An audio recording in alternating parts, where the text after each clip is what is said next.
আসসালামু আলাইকুম। আমার নাম মোহাম্মদ লাবলু। আমি সৌদি আসছি 9 মাস চলতেছে। তো আমার যে বিষয়টা নিয়ে এসেছে আমাকে, তার নাম মামুন।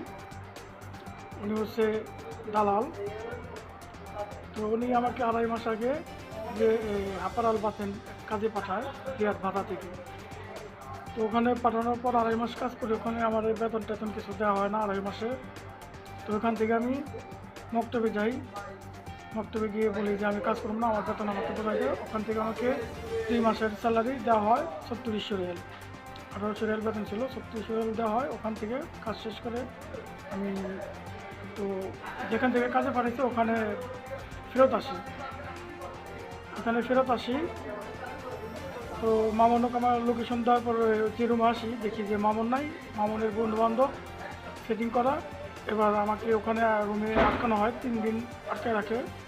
মোবাইল, টাকা পয়সা, পাসপোর্ট সব কিছু তারা নিয়ে নেয়। গলায় চাকু টাকু ধরছে, তাদের কাছে পিস্তল পিস্তল সবই ছিল।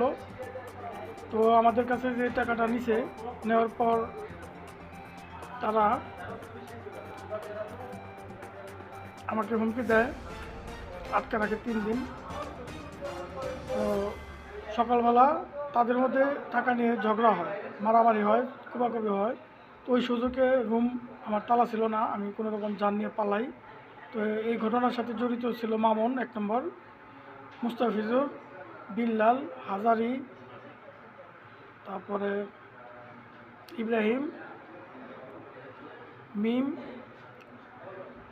তারপরে নিপা, মিমি,